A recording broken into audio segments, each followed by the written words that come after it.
Hello, Mind Body Masters. We are back. We are back with episode 10 after a brief hiatus. I've been away, if you haven't noticed. I haven't recorded an episode in a little while. Been busy creating the very first Mind Body Masters program, which was a massive success, helping people to implement this work, helping people to heal and grow by letting go of some of their old emotional baggage and start to really understand how their mind-body connection works. But yeah, we're back. And today I wanted to talk about a topic that became really prevalent in this group. It was something that a lot of people struggled with. It was a big piece that once people started to understand and started to implement, they were able to really start to experience some healing, not only at the emotional level or the spiritual level, but also at the physical level as well. Once they started to master this missing link, they started to heal physically, which was so cool. So today's episode is titled, Why We Need to Learn How to Feel in Order to Heal. Now, if you're someone who has difficulty feeling your emotions, if you are someone who numbs out a lot when things get stressful, this episode is going to be really enlightening for you and help you to see some of the patterns which are likely holding you back, likely keeping you stuck, and likely keeping you stuck with some kind of symptom in your life. So be sure to stay tuned to this episode because it is going to be a doozy. Hi, I'm Jay Curry. As a former chiropractor, I realised that people's physical symptoms started in their mind and not in their body, which is why I now teach people how to heal themselves from the inside out. Now, you don't need to be a monk or a mystic to heal yourself. You just need to learn how to master your mind-body connection. And this podcast is going to show you how. You're going to learn how to understand the hidden meaning of your symptoms, resolve the old emotional baggage that's kept you stuck, and gain practical tools to reduce the stress in your life. This is going to give you the ability to heal not only physically, but also spiritually. And this comes with a dangerous level of freedom. So let's help you become a mind-body master. So welcome back. It's great to have you here. Thanks for tuning in to this episode of the podcast. And like I said at the intro, we're going to talk all about why it's so important in order to feel and in order to heal. So I'm going to take a little bit of a different direction with the podcast from here on in. One of the things that I've noticed is initially I was talking a lot about Germany medicine specifically, and with that is fantastic and it's really important. But one of the things that I've noticed is that when people are armed with this information, there's still a lot of things that they need to work out and figure out how to move through various symptoms and things. So Germany medicine, like I've said in the previous episodes, is all about understanding the language of your body. It's all about understanding how specific stressful events in your life, how prolonged stress, how emotionally distressing and traumatic events in your life have caused your body to physically change and adapt. So whether you've got chronic pain, you've got fatigue, you've got adrenal issues, you've got skin issues, whatever it might be, it's about looking at what's going on at the emotional level. What was something emotionally distressing and unexpected that started that process off for you? So often the people that I work with, and for largely the people that joined the Mind Body Masters program, these people had tried all kinds of traditional therapies to address those symptoms that they were experiencing. Like they've tried all of the traditional physical therapies. They've had every supplement under the sun. They've done tried all the gadgets and things and exercise and blah, blah, blah, blah, blah, right? And the thing that a lot of these people miss is ignoring the stress, ignoring the emotionally distressing events that they've been through in their life, and starting to look at how these events have been contributing or causing their symptoms. So that was what the program was about, and that's where the podcast was going initially. We were looking at a lot of these specific links, looking at what causes pain and what causes this and what causes skin conditions. And yes, I'm going to continue to bring the goods in that regard, but I'm also going to be talking more about what it takes to actually move through this stuff, what it takes to grow, what it takes to evolve personally, so that you can heal emotionally, heal spiritually, and as a result start to heal physically. So we're going to be focusing on that today. So like I said at the start, one of the most common things that I heard in this group And I actually put it to my free Facebook group earlier this week. I've gone, guys, what do you want to learn more about? And the resounding response was people going, how do I learn how to feel and process my emotions?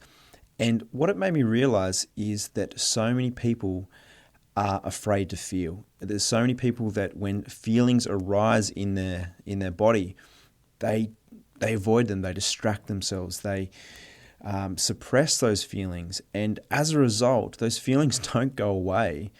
All right, they don't just magically disappear because you spend an hour scrolling through Facebook, or they don't just magically disappear because you suppress them with all your might. Right, they're still there, and the thing is, one of the ways in which you can finally allow these things to let go and to be released is actually through feeling, which is what we're going to be talking about today. So if this is something that sounds like you, well, this is going to be really important for you. And I'm going to talk about where this pattern stems from, what creates it, how it is a bit of a survival mechanism, and then what you can start to do in order to learn how to feel again. So I guess the presentation, and I touched on this just previously, but I think how this typically presents in a lot of people is, like, we've all been through stressful stuff in our life, right? Every single person on the face of the earth has been through something that was unexpected, stressful, and distressing, right? It's a part of human nature. But the thing is, when we go through something emotionally distressing, our brain remembers everything. Our unconscious mind takes a snapshot of everything that we see, hear, smell, taste, touch, and sense. So I often use the example of, imagine going for a walk and you're walking through your favorite park near your home, and all of a sudden a snake comes out and bites you on the ankle. And obviously that's a pretty unexpected and it's pretty distressing kind of event, right? And luckily you get to the hospital and you get some antivenom and all this kind of stuff, and you're okay. But the thing is, how would you feel the next time that you went for a walk down that same path? Chances are you would feel all kinds of fear. You'd feel stress. You might feel anxious for some kind of reason. And this is something that is really important. It's part of our survival mechanism. So the thing is, those feelings are trying to alert you to some kind of danger in this instance. Not always danger, but in this instance, danger. And the thing is, often what happens with people is they go, I don't like feeling this fear. I don't like feeling this anxiety. I don't like feeling this sadness. I don't like feeling this anger. So I need to just completely numb out to it. I need to suppress these feelings. I need to distract myself from them. And that becomes their strategy. But the thing is, this is a broken strategy, because what happens is, when you continuously experience those feelings and you don't actually deal with them, it can contribute to your body's symptoms. It can contribute to physical pain. It can contribute to fatigue is a massive one. Adrenal issues are another one. Skin issues, like the list goes on in terms of what this stuff can contribute to. And the thing is, once you're able to feel it, you are able to start to let it go. But the thing is, you can't let something go without first feeling it. So this is what I see in a lot of personal development world and in self-help world, is people often will experience something that was emotionally distressing and unexpected in their life that they still carry around with them. They still feel the resentment, the criticism, whatever it might be, they still feel it. But then they try and change that by thinking about it, by trying to see things, trying to understand things, trying to understand the perspective of other people, trying to understand why these things happened and all the rest of it. And I'm not saying that that's pointless or useless, by no means at all. Like I teach part of that in the MBM program. But the thing is, unless you're doing that work and you're also allowing yourself to feel stuff as it comes up, well, then you're missing the mark. All of the cognitive therapy, the understanding, the journaling, all of this stuff is going to help. But until you can actually process the emotion, nothing's going to change. So this is what we're going to talk about today. And at the end of this, I'm going to give you a couple journal prompts. And I'll give you an exercise that I've used many, many times myself. And I continually use this. This is a continual process that's going to help you to let go and to grow. But first, I'm going to talk about how this is actually set up, how distracting ourselves from our feelings and suppressing those feelings actually start. So, for pretty much everyone, this pattern of not allowing ourselves to feel emotions, not feeling safe to feel our emotions, actually stems from childhood. And oftentimes it comes from when we were experiencing some kind of emotion, whether it be like sadness is a really great example, is let's say you're experiencing a whole burst of sadness because you left your favorite teddy bear in a taxi and it was gone forever. In that moment, you're experiencing some real emotion, you're experiencing some real feelings. And oftentimes, our parents try and do a really good job of helping us to not feel, because your parents would see you in that state of being sad and they go, oh, I don't want you to feel sad. And so they try and cheer you up. They go, shh, shh, shh, shh, it's okay, it's okay, it's okay. You don't need to cry, don't worry, we're going to get you another bear or whatever it might be. And what often happens is because most people's parents, and this is, by the way, nothing against your parents did everything that they possibly could and to the best of their abilities. And the thing is, it's just that sometimes when parents aren't able to allow kids to experience their emotions, typically because when their kids are experiencing some kind of emotion, it makes them feel really uncomfortable. And what that happens is they try and then stifle the emotion to make themselves feel better. And like I said, this is nothing against your parents. But if that was the case for you as a kid, if whenever you got sad, your parents would try and shush you, like those famous noises, shh, shh, shh, shh, it's okay, it's okay. If you had that kind of experience, or perhaps whenever you experienced some kind of frustration or anger, you got in a lot of trouble from your parents. You might have got yelled at, you might have got scorned, you might have got some kind of punishment for getting into anger or getting into frustration. And or the other side of the coin is when you experienced things like happiness, for example, is perhaps that wasn't okay in your family, and all of a sudden you learnt that certain emotions aren't okay to feel, right? So more often than not, the emotions that feel the most uncomfortable to you to experience, to sit with, are the emotions that weren't okay for you to experience, the ones that you might have got in trouble for, or the ones that your parents tried to stifle to make themselves feel better. These are most often the emotions that are really hard for us to sit with, and these are the ones that we're going to often distract ourselves and suppress the most, right? So one of the journal prompts that I'm going to give you is, what emotions don't feel safe for me to experience? So I want you just to jot that down somewhere. If you're driving or walking, just come back to this thing. But I want you just to explore that question is, what emotions don't feel safe for me to experience? And by doing this, you're going to start to look at what emotions don't feel safe, right? Because this is the first step in learning how to feel. Is you can't just go from completely numbing out to every single emotion to then going, oh, I'm just going to feel everything. Because what's going to happen is you're going to experience a hell of a lot of resistance from your brain. Because the thing is, your brain goes, last time we felt frustrated, we got in trouble. Or last time we felt sad, it made my parents sad, and so I don't want to do that. So when the thing that a lot of people come up with is, I say, all right, guys, you just need to feel your emotions. You need to let your emotions come up. You need to experience them in the present moment. Let the energy come up and dissolve, and then you can finally move on.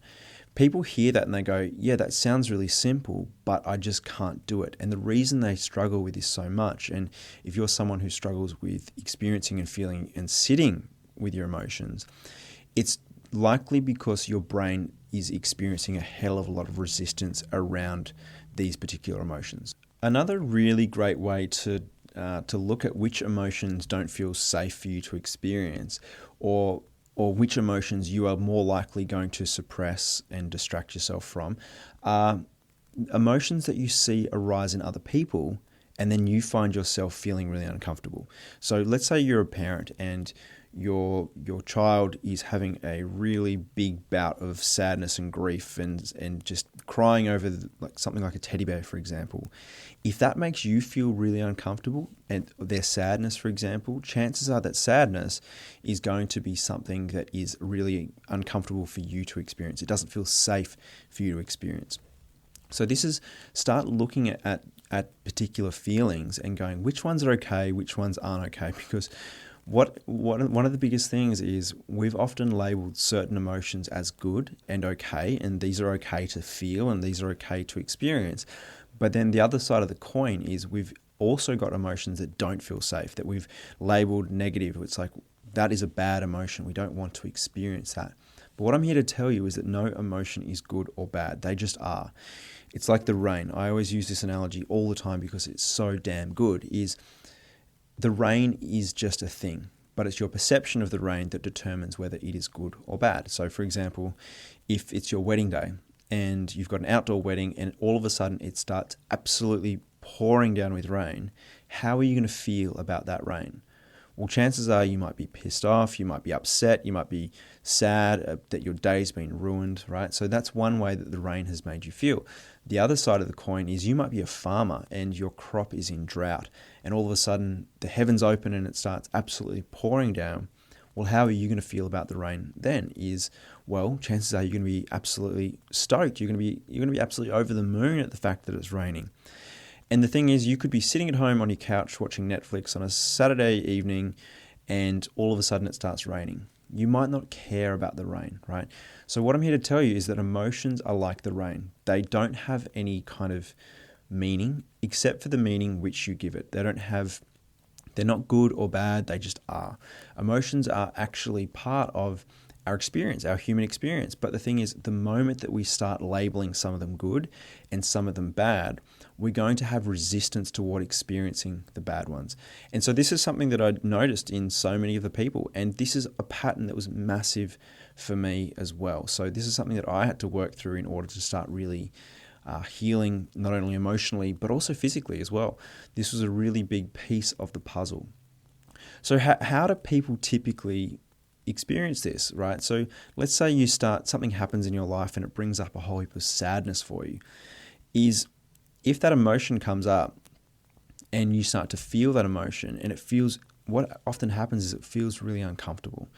It feels this, like you might feel a tension in your throat or a tension in your chest or in your stomach or somewhere like this. And you start to feel, you're like, you're squirming. It doesn't feel very comfortable. And so what typically happens is people will distract themselves from feeling that. There's plenty of ways that you can distract yourself from feeling emotions. My go-to for distracting from emotions is social media. I know that if I'm aimlessly scrolling social media, I know that that's a signal that I'm distracting myself from what's really going on. And I use that as a time to go, all right, go and sit down, go and sit with whatever's coming up, which I'll get to in a minute, and allow it to be there. Right, so that's one way, is how do you distract yourself? Maybe you go and exercise. Maybe you go and engage yourself in work and get really busy. I don't know. Whatever it is for you is going to be really important, okay? So the next question that I have for you is, how specifically do you distract or suppress emotions when they come up for you? So say you start to feel sad or angry or whatever. How do you suppress them? Because in order to learn how we don't feel, it's important to learn our strategies for not feeling. So it's like, if you're able to recognize that when you're scrolling aimlessly through social media like me, that's a signal that I'm distracting myself from really experiencing and feeling something. And that's my signal to come back to myself, to come back to the feeling. So I'm going to be talking a little bit more about how we can start to do this in just a moment. But before I do that, I want to actually look at the concept of numbing out. So numbing out is a really common thing. Is a lot of people go, I just can't feel anything. And now this is actually a survival mechanism. So if you, most likely as a child, experienced a whole heap of stress, a whole heap of really like traumatic events in your life, by numbing out, it means that you don't have to feel anything. But the thing is, it keeps all that trauma stuck in your body. And it's all about teaching your nervous system how to feel safe again, how to feel okay. And this is how you can start to break the cycle of numbing out, okay? So this is such important work. If you are someone who is numbing out, well then chances are that you're doing that whenever something stressful goes on in your life, you'll just shut down. Work might be going really challenging or whatever, and you might just completely shut down. You might withdraw into your shell, completely detached from the world. And this strategy keeps you safe. It kept you safe as a child, more than likely. But the thing is, as an adult, this strategy of numbing out often has more consequences than it does benefits. So often when you numb out, you might distance yourself from your relationship. You might create relationship stress. The other thing is, and most importantly, is when you numb out, you deny your experience, which continues the cycle of emotions coming up. So what do I mean by that is, if you suppress and distract your emotions, like I said, they don't go anywhere. They don't disappear. They stay within your body. So let's say you've got anger that you've suppressed. And by the way, underneath anger is usually some kind of sadness or hurt, but I'll get to that in another episode. But the thing is, let's say you've got all this anger built up inside of you. Have you ever noticed that angry people, or people that have a lot of suppressed anger, typically attract into their life situations and people that make them really angry? Right? So you might know someone who is always who has a lot of anger pent up in their body and in their psyche, and getting in the car with them and going for a drive through town can be really stressful, because all of a sudden people are cutting them off, and people are flipping them the bird and all this kind of stuff. They attract these situations into their life that makes them feel angry. So like attracts like. If you have a whole heap of suppressed anger in your psyche, what that's going to usually create is it's going to cause situations and people to create similar feelings in your life. It's going to help to create more anger. Or if you're a sad person, you're going to attract a lot of sadness into your life. So this is the thing, is the lessons will continue to be dished out to you by the world, by the universe, until you actually learn them. And how you start learning these lessons is by starting to learn how to process your emotions. And the thing is, once you process your emotions, you can start to really experience some massive freedom. So one of the other things as well that I always like to talk about, and I heard this many years ago, is that when we experience some kind of emotionally distressing event, some kind of emotional trauma, that goes into our nervous system at a particular frequency, a particular vibration. I'm starting to get a bit woo-woo here, guys. Prepare for a bit more woo. I hope that's okay with you guys.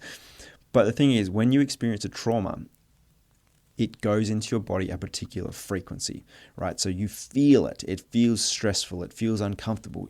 You feel your nervous system really kick into gear.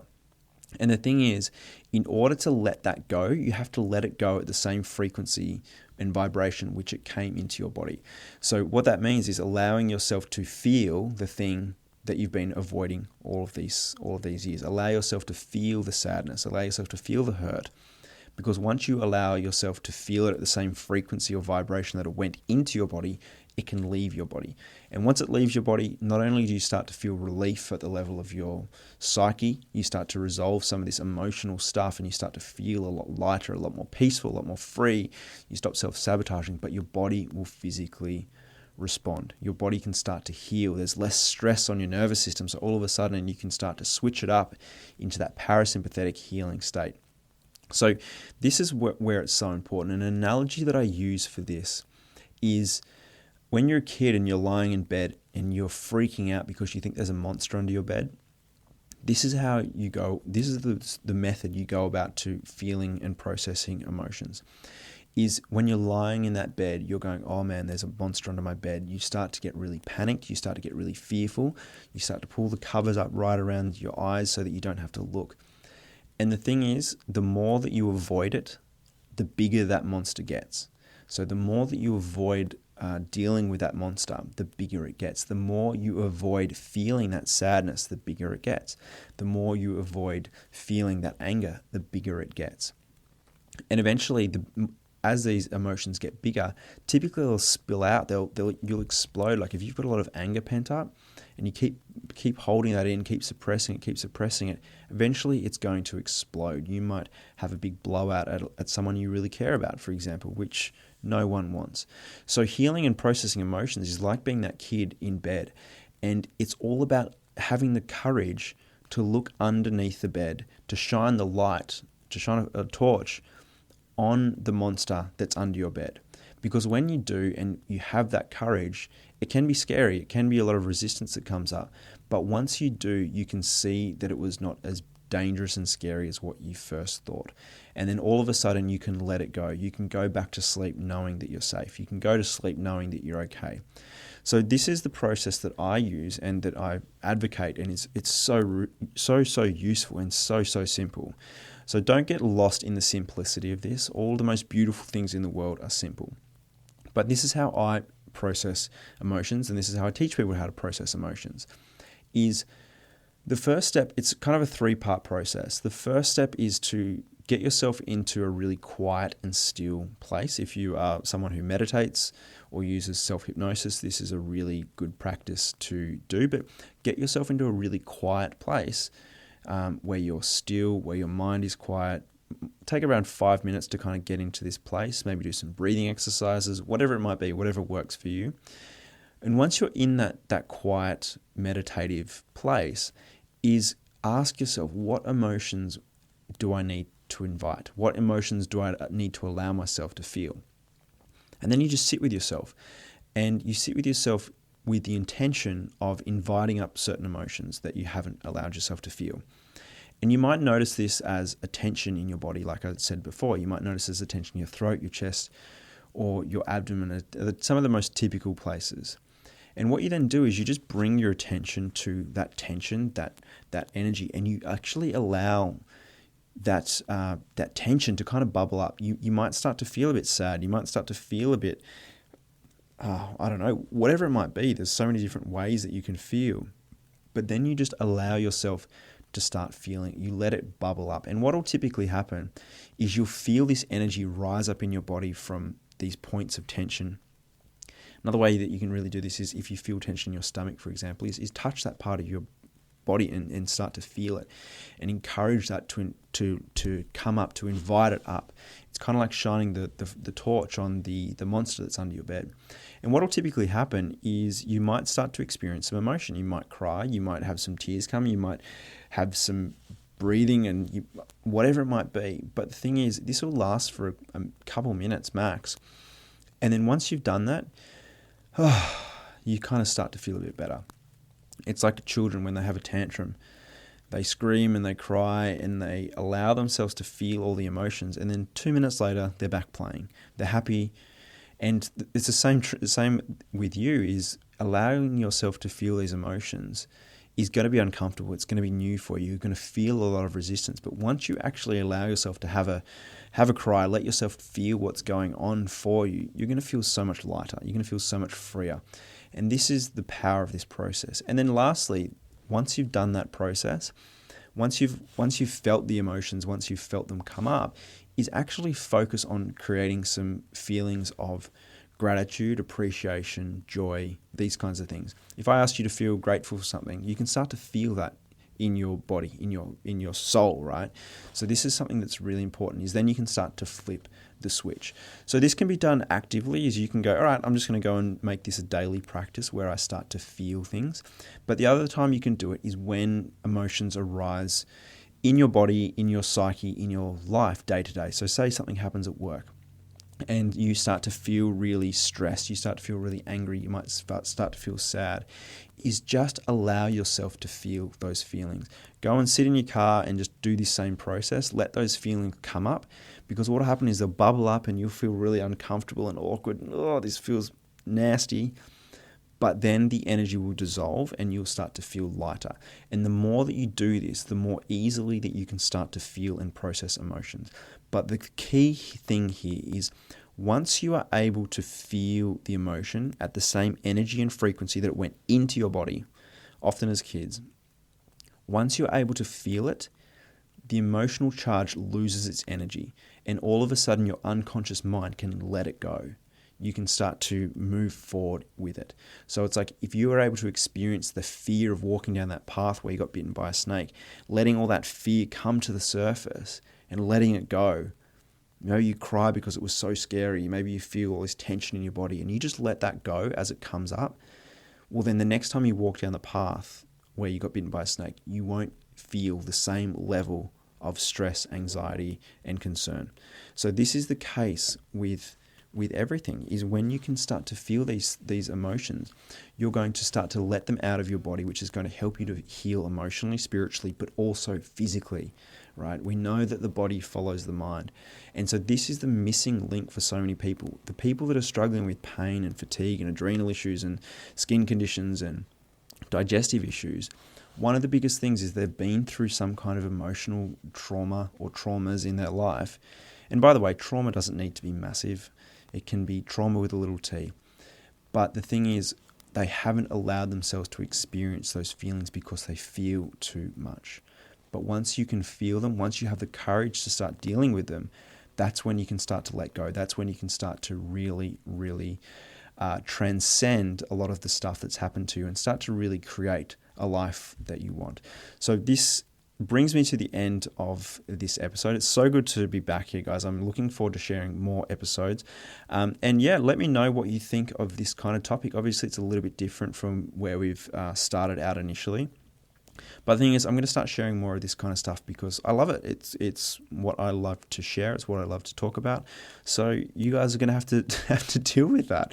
But yeah, if you aren't a member of my free Facebook group, make sure you go ahead and join that. We've got a free Facebook group. It's called the Mind Body Masters Heal Yourself from the Inside Out Facebook group, where you can ask me some questions directly, where I post some extra videos and topics on top of what I'm talking about in the podcast, and where we generally have just a really good time and learning how to heal. So make sure you head over to Facebook and check that out. I'll pop the link in the show notes so you can find it nice and easy. But guys, thank you so much for listening, and I look forward to talking with you again on the next episode of the Mind Body Masters podcast. All right, guys, talk soon. Thank you for listening to the Mind Body Masters podcast. Now, everyone has the ability to heal themselves with the right tools, information, and guidance. So if you have someone in your life that needs to hear this message, please share this episode with them so they too can start healing from the inside out. Now, if you've liked this episode and you think more people need to hear this message, please give us a great rating on iTunes because it helps more people to actually hear this message and realize the power that they have. Now, if you'd like more information and you'd like to access bonus video content and even have the ability to ask me questions directly, then head on over to my free Facebook group, the Mind Body Masters Heal Yourself from the Inside Out group. Or you can head on over to Instagram and slide into my DMs there. My handle is Jake_Curry. All right, guys, thank you so much again for listening, and I'll catch you again on the next episode.